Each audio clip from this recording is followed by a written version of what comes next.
It's no doubt we've had some really good numbers out of Europe in the second quarter, but I do think the forecast for our full year is very encouraging. We're expecting global dividend growth of around 6%. And if I look at the long-term growth rate of dividends since we started this report back at the end of '09, it's around 6% per annum. So we're bang in line with the long-term trend. So basically, I think the growth is looking very encouraging for the rest of the year and into 2025.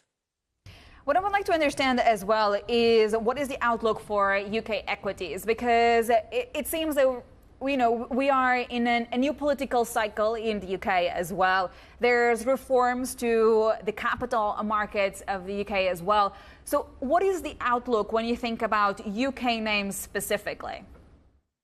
In the second quarter, UK growth was quite dull because the miners have been cutting some of their dividends. But if we strip that out, growth was around 8% underlying in the rest of the market in the UK for dividends. And when we look at balance sheets, they're strong. There's good cash flow generation. And what we've seen this year is constant upgrades to economic growth. At the beginning of the year, markets thought we'd see 0.3% in GDP growth. We're at 1.1% expected for growth this year. So I actually think the UK is looking very attractive.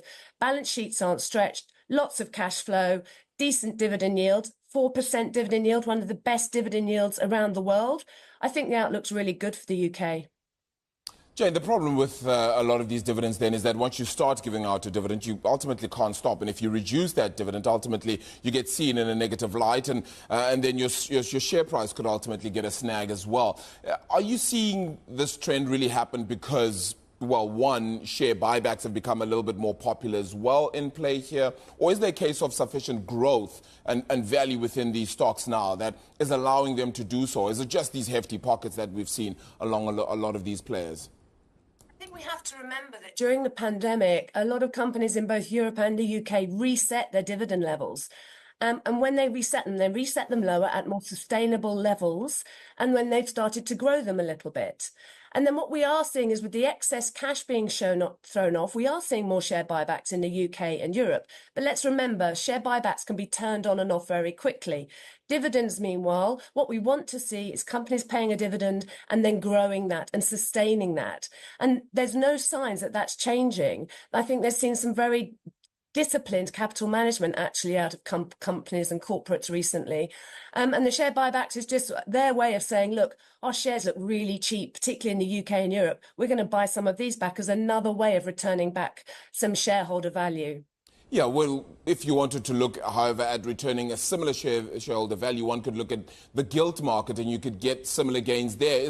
Is that not something that you're perhaps seeing as well then, that perhaps there could be a switch off from the equity side to that gilt market just purely because of returns?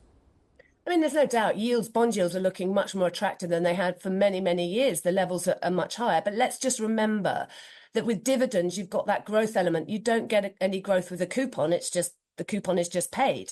Dividends grow over time. That's what then gives you some element of capital growth, the opportunity for share prices to increase. And in addition, when we had really low bond yields, we didn't see dividend stocks do particularly well. I think they're very unloved. I think there's a lot of value in some of these companies. And, they're not in some of that AI space that's been dominating markets.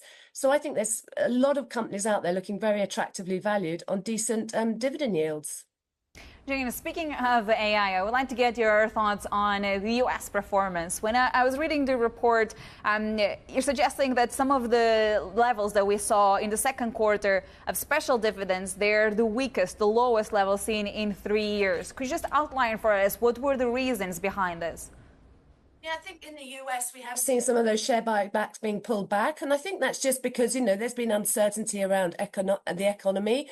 Are they going to go into recession or not? We've obviously got the presidential election. So there's just a bit of uncertainty around. And share buybacks, let's put that in context, had gone